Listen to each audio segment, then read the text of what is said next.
We're going to talk some trade rumors and injury news on today's show. But first, I do want to hear from you guys. We appreciate your opinion here at Bengals Breakdown. Do you enjoy talking trades, the rumors, the speculation, the ideas, etc. here on the show?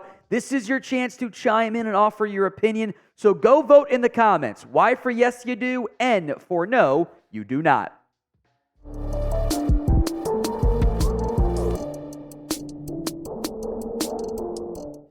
We do have several trade rumors on today's show, or at least ideas out there. Bleacher Report gets us started today. They suggested the Bengals should consider targeting Leonard Williams in a trade. Now, with Joe Burrow looking fully back last week against the Arizona Cardinals, the attention goes from, oh my God, we're freaking out, are this going to be a lost season, to, hey, let's go make the playoffs and see if we can make some magic happen, as the Bengals have done so before. And the underlying concern beyond the calf for Burrow, right, has been that this Bengals defense, which in years past, frankly, had carried them through some playoff games and tougher games by playing great football, has not been nearly as good as expected so far this season. Now, DJ Reader is still a very good run-stopping defensive tackle. I like B.J. Hill. He also once got for the Giants for Billy Price. What a trade that was for Cincinnati. Billy Price was terrible. Zachary Carter has not taken the step forward that I know many of us were hoping for. Jates Faley, Josh Poe are okay. They're not great, but they're depth, right? Leonard Williams would upgrade this defensive line, although there are problems with this idea. The raw production, the numbers do not look that good, especially when you consider there's been some regression over the past couple of years. The tackle numbers stayed super high in 2021, but the TFLs have been down, the sacks have been down, and he's not the same player he was in his prime. There's a reason why the Giants did not touch his contract despite having an $18 million salary this year. I'm not sure this is a piece that the Giants consider long-term, which is why it does make sense for a bad Giants team to consider trading him before this year's trade deadline. Now, the pitch from Bleacher Report was that Leonard Williams would help this team's run defense. And that may be true, but the run defense has not been a strength of his this season. He has not been a fantastic stopper. Frankly, I think the past couple years, his pass rush has been a little bit better than his run stopping, but overall it would make your defense better. I don't necessarily agree with the Bleacher Report angle, but talent-wise, yeah, he's better than Tapuo and Tufele, so yes, it helps you.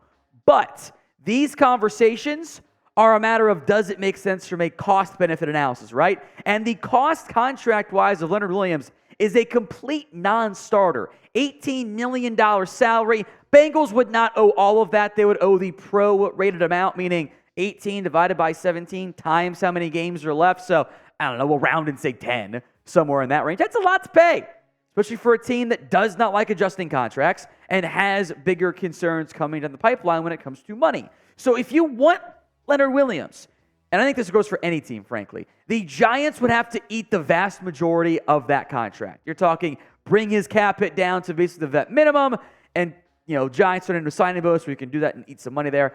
I don't know if that's a very viable option. It would also increase the cost of the draft pick to make that happen, and I don't know if that makes sense for Cincinnati either. Historically speaking, this is a franchise that does not like making trades. They don't do it very often. So will the Bengals make any trade before this year's trade deadline? 1 for yes, 0 for no. Let's head to offense now. Also from Bleacher Report, they suggest looking at a trade for Mike Geisicki. Now, the Patriots are also struggling at this stage, and Gesicki, simply put, is not being heavily utilized by this offense because he's not that great of a football player. He has not been the same high-end impact piece this team has expected, thought they were going to see, etc., or at least the Dolphins did back in his prime. He's kind of just, frankly, regressed over the past couple years. With that said, it's not like the Bengals are getting great results out of their tight end room either. What do they have so far? Irv Smith has not the expectations. He's been banged up, though. Drew Sample has been kind of an up-and-down football player over the course of his career, but he is a pretty decent blocker, so I think that does carry some benefit from that perspective. Mitchell Wilcox has been tight end 3. They were calling up Tanner Hudson back when back when Irv Smith got hurt. The numbers this year, 14 catches for 98 yards, an average of 7 on 21 targets. Woo, boy, that does not get the needle moving at all at the tight end position, and it is worse than what Mike Gesicki has done this year on his own as a member of the Miami Dolphins. Now, maybe if Irv Smith gets healthy, as the passing game gets healthier with Joe Burrow, the numbers might go up in general. I don't care for Gesicki as a blocker. I don't think he's good in that area, but he was a 700-yard receiver in Miami. I doubt the Bengals make a move for a tight end. That they've always liked Drew Sample. I think they want to give Irv Smith some shots now that he's healthy. If that changes before the trade deadline, it's actually not that bad of a name to keep in mind. Today's show is made possible by Game Time. You should not have to worry when you're buying tickets to your next big event.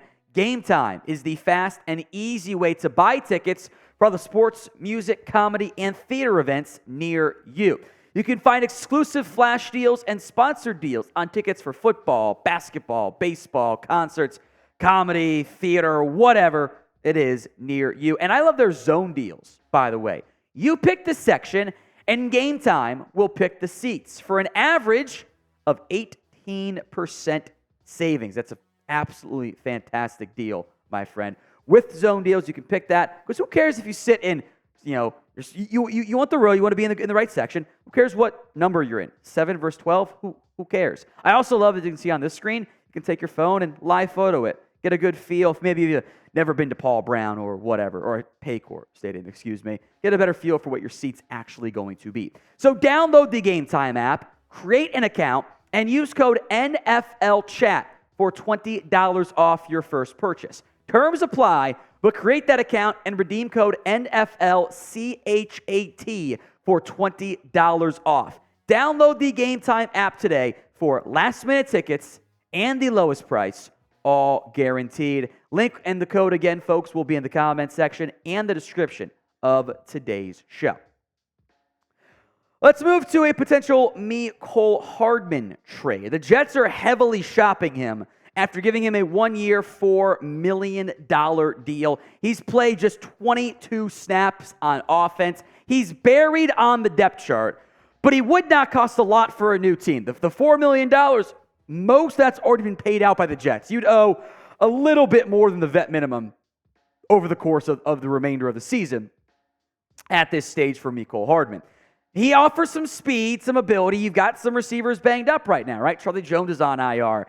Tee Higgins has been a bit nicked up. Hardman offers speed. Can never have too much speed on offense. Look what the Dolphins have done, my goodness. Although he's certainly not the most proven, reliable receiver. He veers a little bit too much into the, trigger warning, Bengals fans, a little bit too much into the John Ross category of speedy receivers. But Charlie Jones is on IR. One of the things that Hardman's able to do is offer some pretty valuable special teams reps. Now, Xavier Gibson's taken that job from him in New York, but he's done it before on both kick and punt returns over the course of his NFL career, all of which, by the way, came in Kansas City. 2 total scores. If you're more worried about a long-term for Jones, I don't think you are, but short-term could make some sense. Or maybe what makes the most sense is you wait and see if Hardman gets cut, and maybe you try to get him to your practice squad and make him a game-day call-up for a few weeks. When it comes to trades, name a player who you would like to see the Bengals go after. I think it'd be really cool if you made it a realistic name. Like, I'd love Aaron Donald. You're not getting Aaron Donald right now. The Bengals are a little bit, the Rams are too competitive. Go tell me in the comments section, and while you're down there, make sure you've clicked that subscribe button. We will be live for Bengals Seahawks this Sunday. We will have a watch party. It's not the full-fledged must-win game like last week was, but you need this one still. Make sure you're tuned in and subscribed at youtube.com/BengalsTV. Some injury news and notes here. First up, we'll kind of go quick on these.